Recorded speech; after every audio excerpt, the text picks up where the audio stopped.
It's Trailer Talk with the O Brother Podcast. Let's see if this trailer is treasure or trash.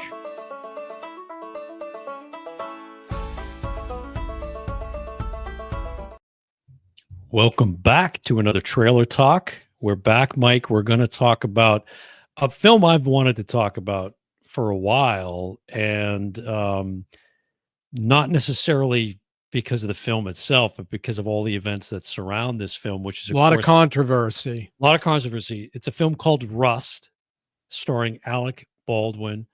It was written and directed by Joel Souza, who doesn't have not a real lengthy feature film resume, but he's got some credits to his name. A few, yeah. Nothing that I think, mass audience. Nothing I've seen. No.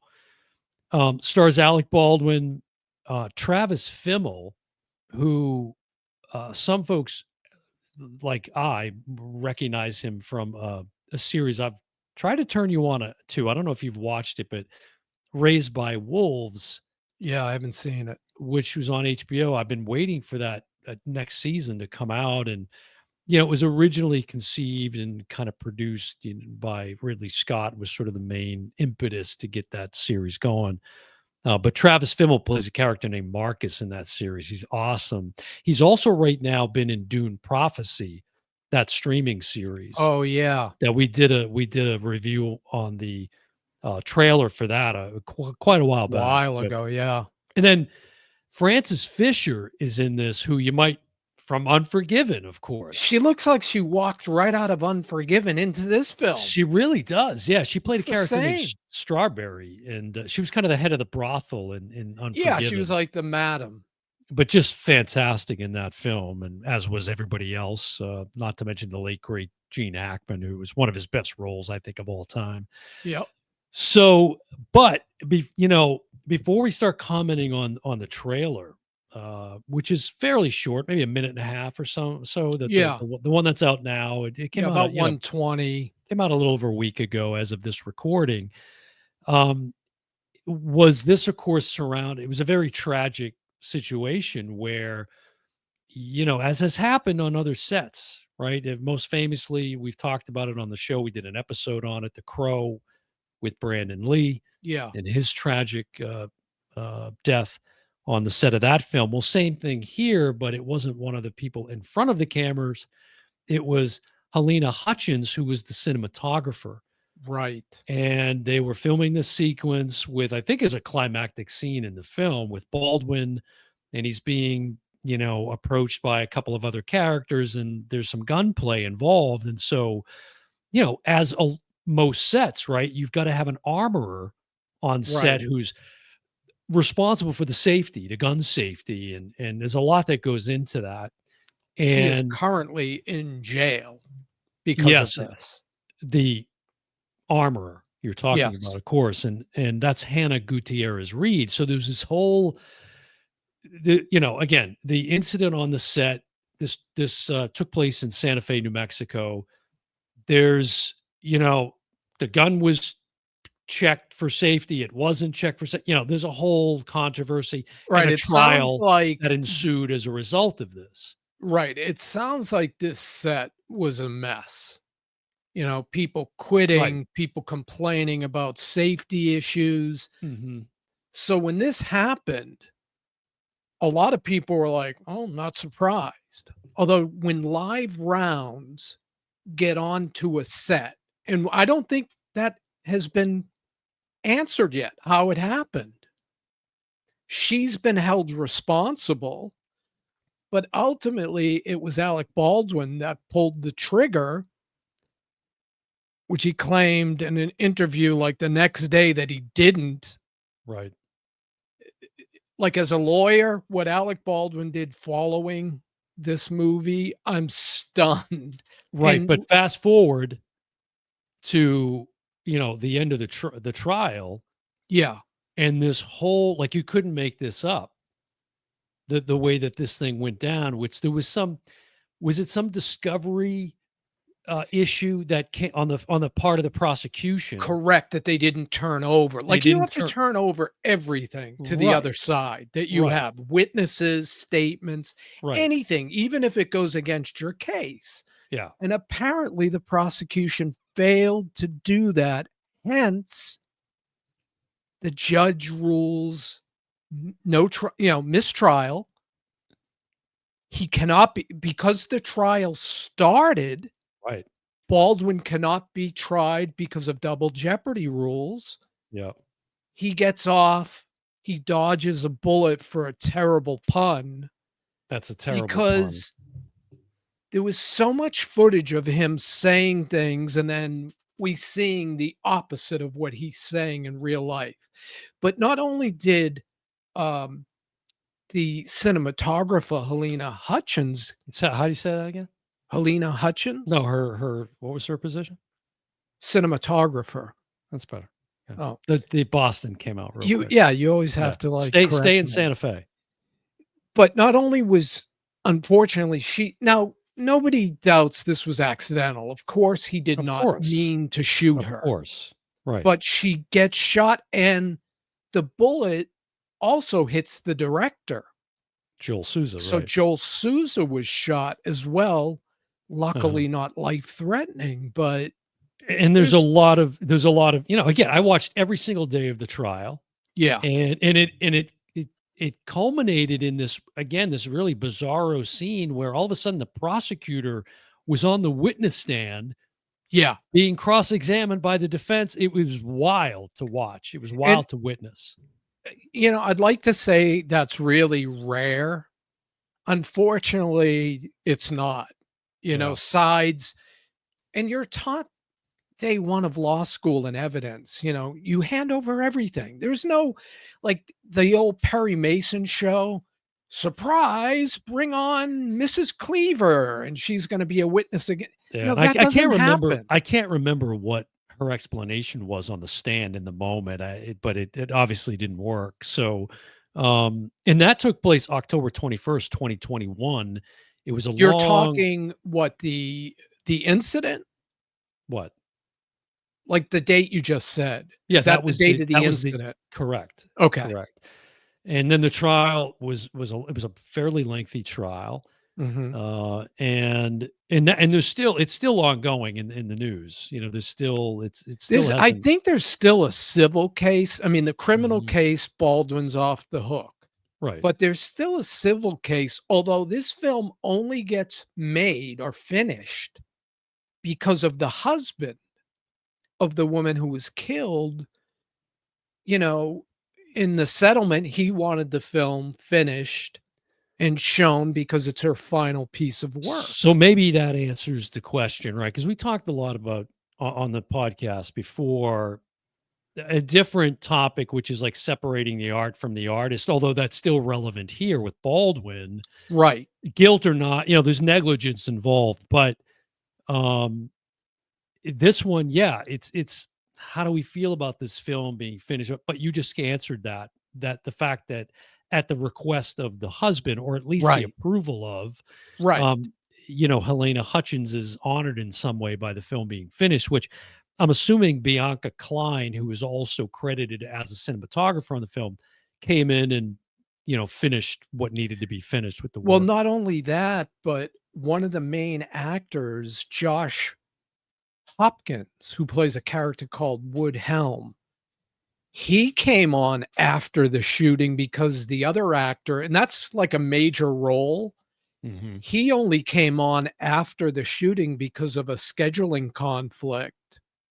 And we should say up front about the film, the scene where this incident happens has been, unlike when we talked about Blade, that scene, they went to all sorts of lengths to superimpose Brandon Lee's face to finish that Blade. sequence. What the hell are you talking about? Oh, Blade? You mean The Crow? The Crow. I Blade, got it you went to confused. Wesley Snipes all of a Yeah, sudden. I don't know why I Very, did that. very confused. I don't know why that popped into Didn't my he head, do but some sort of vampire sort of something similar? Maybe he I don't know. did. That was a weird He did. pivot Maybe there, but that's why, I don't know. But anyway, maybe, yeah, yeah, you're right. The Crow. They went to all sorts of lengths to finish shooting. right. Now, in this film, they took that scene totally out. And I think back to the Twilight Zone movie when somebody was killed on set, Yeah. and you sit there and when you go to the movie, you're watching for that moment. Yeah, but So I I'm don't glad they but it did that. yeah, but no, but looking at the trailer, it's not totally out. There's a sequence that certainly seems to mirror a portion of what we saw, at least those that followed the trial and had seen a lot Yeah, of the footage, and you know it better because than it was him in a church in this western correct. town, right? And you see that at the end of this trailer, by the way. So let's talk about the trailer. The quick, just reading straight from IMDb, the synopsis: a boy left to fend for himself and his younger brother following their parents' deaths in the 1880s, Wyoming, goes on the run with his long estranged grandfather, Baldwin, after he is sentenced to hang for the accidental killing of a local rancher. That's the premise of the film. Mhm. I gotta say, it's I'm glad again you mentioned the thing about Helena Hutchins' husband, because Who's listed as an executive producer it makes me too. feel a little bit more at ease about commenting in sort of any positive, way with this. Because looking at the trailer, it looks pretty well done. I mean, the directing looks good. I like the again, we're talking about the trailer, what we're being seen in this trailer. Right, right. The pacing, there's this like breathing There's a that great you're voiceover at the yes. beginning that's Yes. not Baldwin, it's another one of the other actors, I'm not sure Correct. which one, Probably Travis Fimmel, I'm guessing, but yeah, I don't know. I'm not sure. probably, but there's actually 2 different voices, but there's also these beautiful shots at sunset Really nice. that Of the when I planes watched the and yeah. trailer, I was kinda stunned at how well it looked. Yeah, and Alec Baldwin, I like him in a Western role. Right, He although there fit it was one fits. line, he says some line like, "Yeah, I don't know if that happens, I reckon," and I hated that line made me cringe I missed that one. because it's like a Western Yeah, corny line. that one got by me. Yeah, maybe I it stuck But out in my head, I don't it's know a why. really good trailer. So It is. if it's any indication of how well the film was edited and what we're gonna see, then, I would again, and with these films too, with the landscape that you're kind of referring to, it's nice to see them on the big screen, really. And we you found out just before we went on that this is being released, like, May 2nd, May 2nd, 2025, but yeah. we don't know where. We don't Mhm. know if it is gonna be on the big screen. I can't imagine it's gonna get a super wide release, but I can't either, and, you know, Baldwin has a lot of haters out there because of his kind of political views, and he's kind of acidic in front of the camera when he's not acting. He's a yeah, it great actor. depends on, which camp you're talking about because, he's got just Right, as like from 30 Rock and Saturday Night Live, like, he's right, also has a right. lot of fans. And now the budget on this is estimated to be about 7 million bucks. So it's not a huge budget. And going back to something you said earlier about the production, it like you said off from the beginning, this thing was a mess.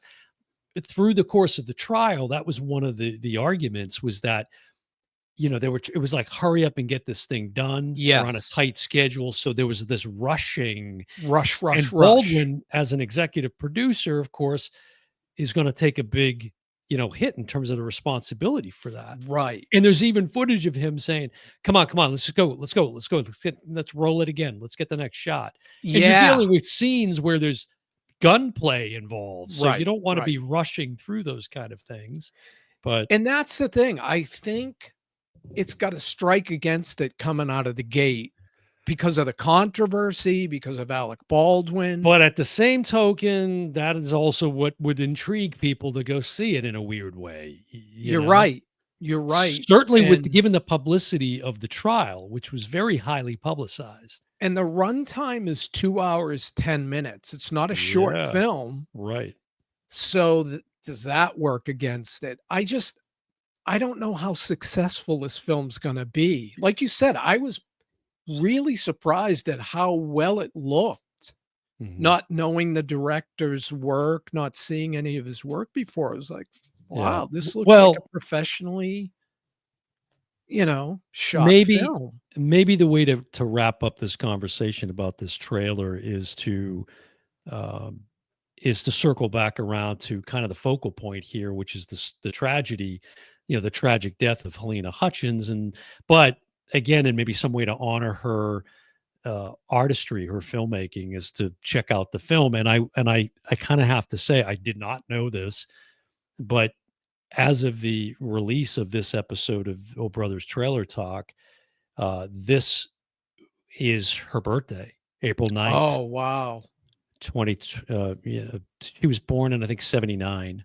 So when she passed, she was like 42. She'd be like 45 or something like that Young. now, but very young, very sad. But again, as you said, if her husband is put some support behind it, then I think, depending on where you lie with whether you care or not about that, as far as your motivation to go see the film, you know, Right. I think it would help clear your conscience of any maybe, feeling odd about going to support this. But if you're an Alec Baldwin hater, as you mentioned, then you're not going to And, see this anyways, I'm guessing. So there hasn't been a Western other than, like, Kevin Costner's kinda which is been a debacle, right? oh, you mean his like The Horizon and like Horizon, right? yeah. That's kinda been a mess, but, like, you and I both like Westerns, and Mhm. we don't get to see a lot of them on the big screen. No. So, in one way, I'm looking forward to it, in another, I'm like, "Geez, It how can I support this there'll film?" be no well, it isn't even that too. It's just there's no while I'm watching it, I'm just going to be thinking about what took place. Right. It's And that's why I inescapable. brought up the Twilight Zone movie because when Mhm. I remember seeing that, and that was back in the early '80s, Yeah. and I remember watching it the whole time thinking, "Oh, when's the helicopter crash gonna happen?" Because that's when the stunt Yeah. person got killed, so Well, I don't know. I mean, it's weird having seen again every day, every single day of this trial. That was yeah. riveting. So hopefully the finished film turned out well and is something that posthumously can be a nice credit to her body of work, And Helena obviously, Hutchins. I that's mean, what the husband has in mind. Now, sure. I don't know why I'm still hearing because I think he would be the one to bring the civil Well, I case. I think I think Hannah Gutierrez Reed has filed her own suit too. I think she's still trying to work it through. I don't know if that's appeals or whatever's going on there, but Right. yeah, it's still in the headlines. Yeah, Yeah, and I don't think the question has been answered as to yeah, how that live ammunition got on the set. yeah, yeah. That should never happen. It's a riveting, it's a fascinating trial. So for those of Yeah. you that haven't seen it, you might check out some of the trial. But anyway, so there you go. Rust, supposedly coming out May 2nd, 2025. Again, not sure how wide a release that'll be, but it is one again from the Western standpoint I would like to see in the big screen. Yeah. But whether or not it'll be in a theater near me, who knows? We'll find out soon enough because that's just a short time away. Yeah, So less than a month away. yeah. All right, well, that's going to do it for another episode of Trailer Talk. Been your host, Dan Smith. Alongside me, as always, my brother from the same mother, Mike Smith, and we will see you next time. Bye, everyone.